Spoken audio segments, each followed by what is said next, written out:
Hi, welcome to Success Algorithms. My name is Kali Cousins. I'm introducing you to a new series we're going to start, the Bias and Fallacy series. And this will be the season one. We're going to go through what I call the illusion of rationality. And this week, we're going to look at why some smart people make stupid decisions.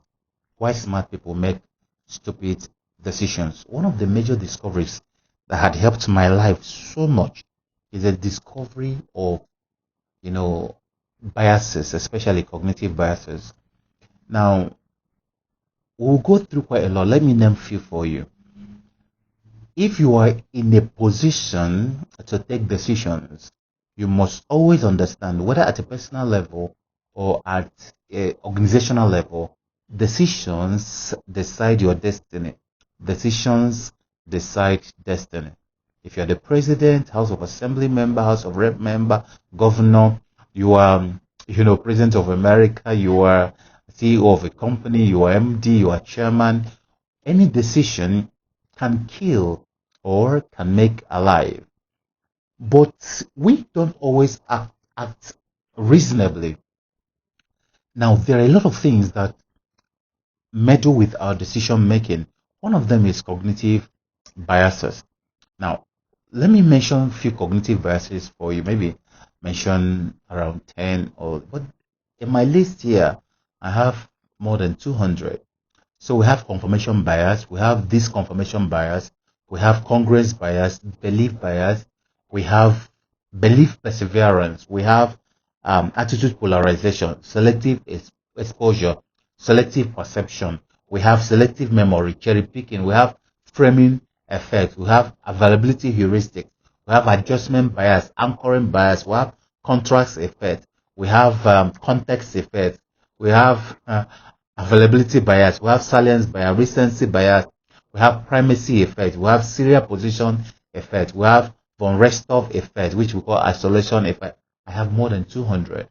Now, why is it important that you understand things around biases? Now, the point is very simple. Biases determine how you see. It's like the glasses I'm wearing. If it's yellow, every other thing will be yellow. If it is blue, every other thing will be blue.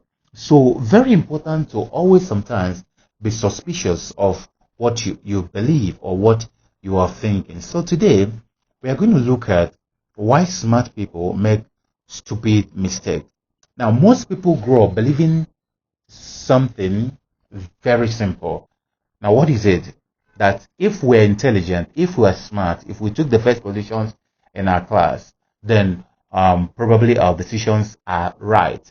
Because at least, though they may not be perfect, because a lot of us know that you may not attain that perfection, but we believe that they are reasonable, they are defensible, and then we believe that we've thought them through. The point is that though you've thought them through, what are the things that influenced why you took road A instead of road B? Why do you pander towards this instead of that? Now, that belief that if you are intelligent and smart, your decisions are right, that belief is false, is faulty, is false, but it's always comforting. We believe that, but I can defend whatever I believe. The truth is, it may not be loudly wrong. It may not be obviously wrong because you can always defend it, but it's wrong enough to cost you your time, cost you your relationship, cost you money, cost you opportunities, and even sometimes the years of your life. Now, think about it. Just sit down and think. You can pause the video and think. Are there some things you believe were true yesterday, and then you look at them now, they don't appear to be true? Are there some things that you thought you did them rightly yesterday, and then you look today, and they now appear as if they were wrong? That is the reason for this series. This series exists because intelligence does not equal rightness, and intelligence does not always protect us from errors or from poor decisions.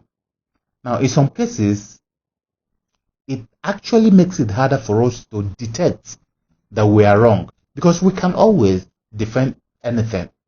Smart people are often very good at explaining their choices. They have the logic, they have the rationality to explain. They have the capacity to justify why they took those positions.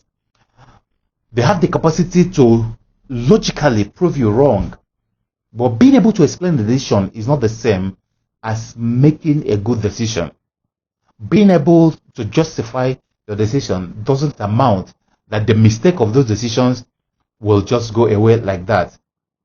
That distinction matters more than we can ever admit them. Now, before we go further, let me say this clearly. This is not about stupidity. So that you make wrong decisions doesn't make you stupid. We all make wrong decisions. Even talking to you about decision making and talking to you about this way smart people can make stupid decisions could also be wrong of my part. So maybe 1 year from now, I will say, oh, I shouldn't have talked about this decision. So it's not about carelessness. It's not about stupidity. It's not about judging others. If anything, this is about understanding something subtly human, deeply human, something that we overlook most of the time. The human brain was never designed to seek truth. The human brain was designed to protect you. It was designed to conserve energy. That is why we have what we call heuristics or rule of the thumb. If we say rice and, most likely you're going to say rice and beans or rice and stew, because you've recorded it over time that you don't want to keep making that. If making that, suffering to make that decision. If you read the book Thinking Fast and Slow by Daniel Kahneman, and you're going to see system 1 thinking and system 2 thinking and see how they sabotage us. Now, being designed to conserve energy, our human brain, being designed to protect our identity, to reduce uncertainty, being designed to keep us emotionally stable, it is a very lazy instrument. Now, most times, if we don't understand, we will leave it and say, our brain says so. Now, biases are not accidents in the system. Biases are not something that is an error in the system. Biases is the system. I'll give you a very simple example. Let's assume that we made a law that if anybody does something wrong, the person goes to prison. So my mother did something wrong, she goes to prison. Her mother did something wrong, she goes to prison. Then immediately your mother has done something wrong because you are the person executing, you are the person to implement. Immediately your own mother does something wrong. What happens? You start explaining that, this woman has suffered a lot. Because of that, she shouldn't go to prison. This woman has always been there for a lot of people, that she should be forgiven. So biases are mental shortcuts. They are mental shortcuts that help us to survive. So if you are a Republican or a Democrat, whatever Republicans do, you don't like. Whatever Democrats do, you don't like. If you are in our climb, you are in APC, ADC, Labour, or PDP, or whatever. If you're in this other party, as far as it's not your party that's in power, which anyone this other one does is wrong. So biases are mental shortcuts that help us to survive. But those same shortcuts that are helping us to survive can quietly distort judgment in a complex world, can quietly make us look stupid as the years evolve. So when intelligent people make poor decisions, what we often say and what we are seeing is not a lack of thinking, it's not a lack of intelligence, but what we are seeing is that thinking happened too quickly, too automatically, and too defensively. And because of that, the person didn't see his or her blind spot. What's the application in real life?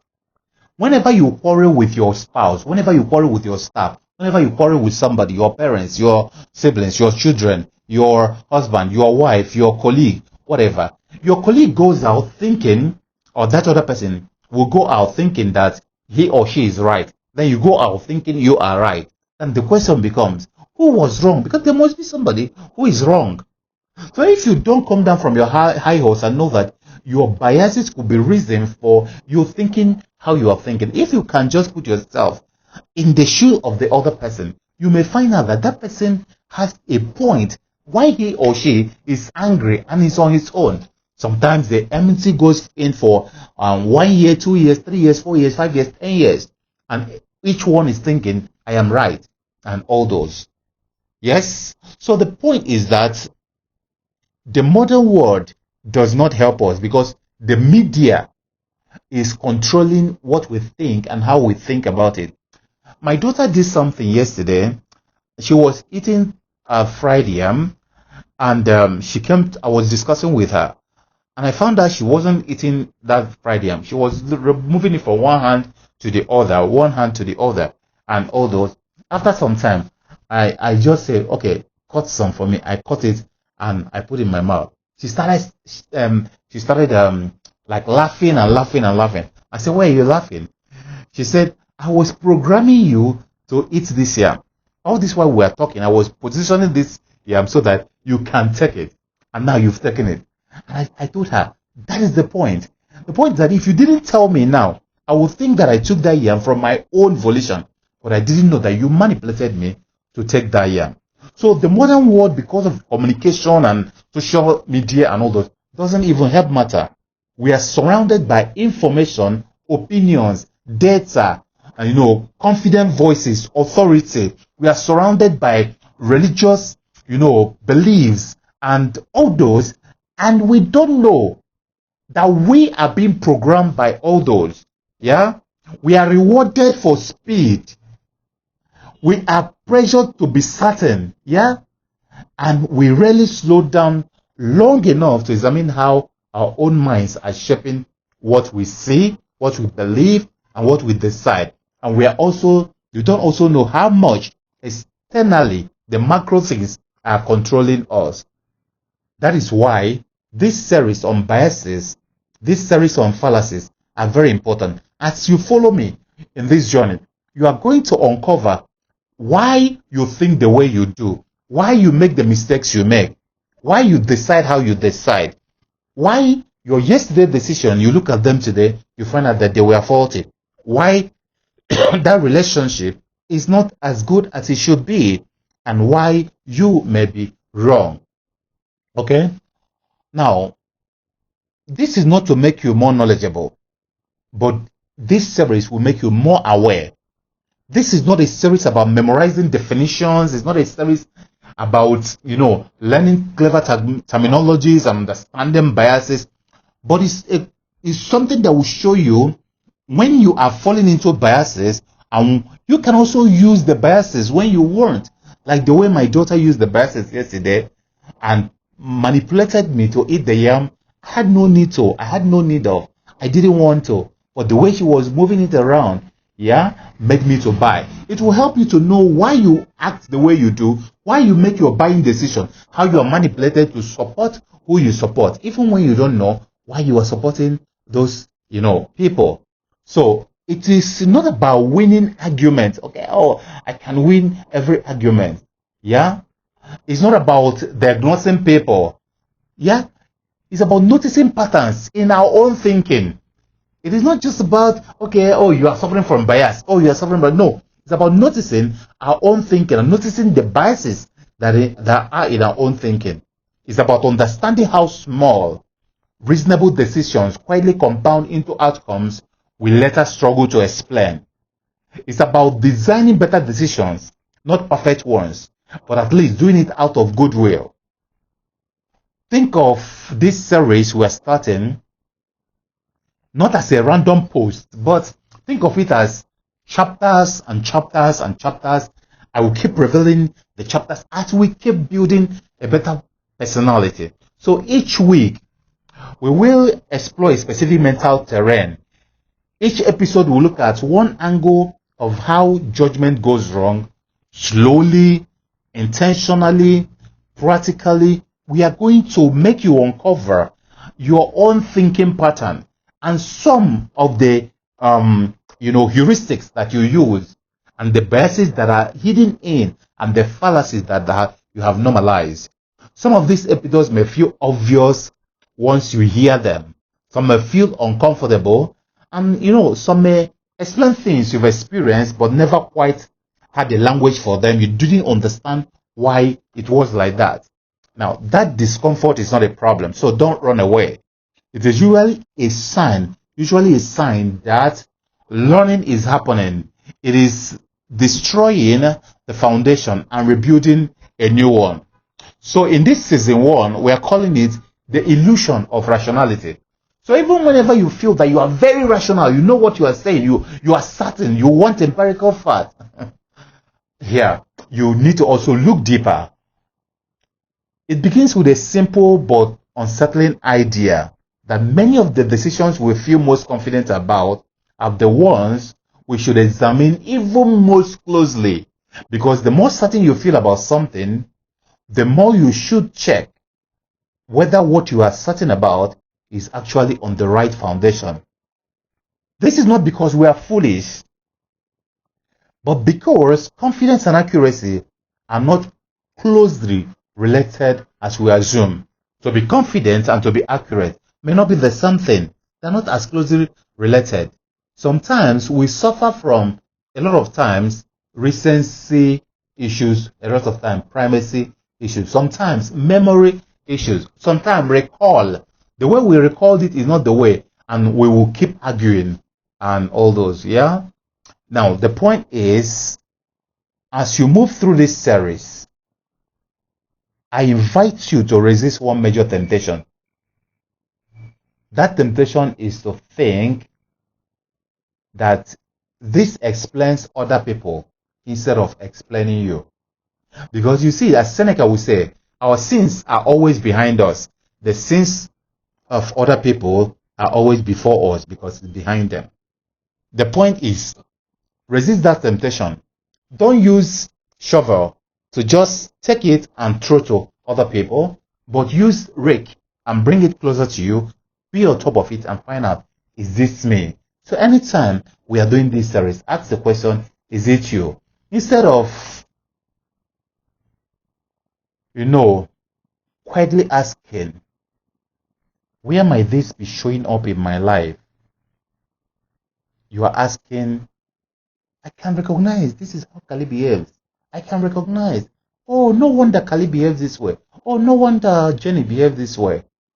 That will not help. You do not need to announce it to anybody that you are putting yourself on it.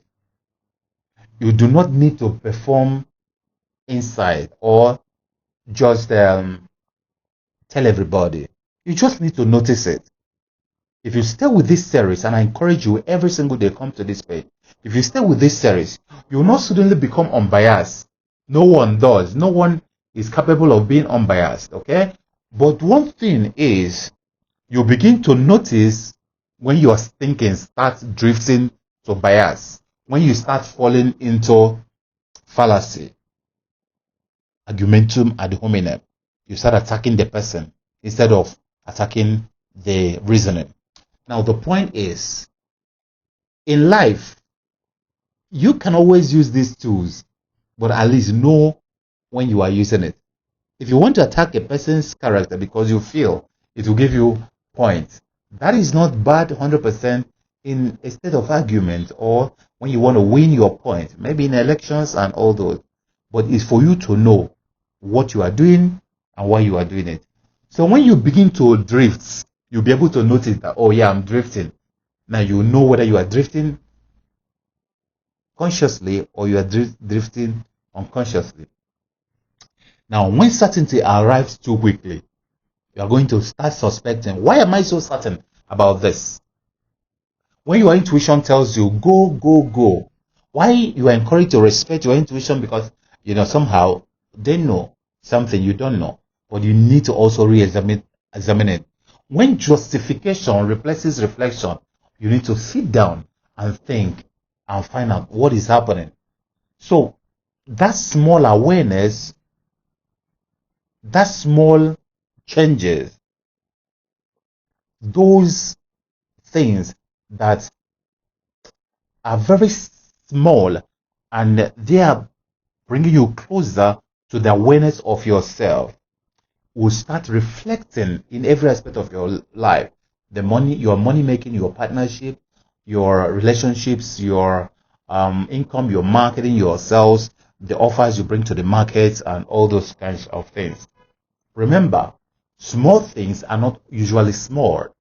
I will always tell people, how many people do you know that have died from lion's attack, tiger attack? A lot of people can't remember one person they know that lion had killed. But you see, you can remember a lot of people who mosquitoes killed because of malaria. So let's begin with the first uncomfortable truth.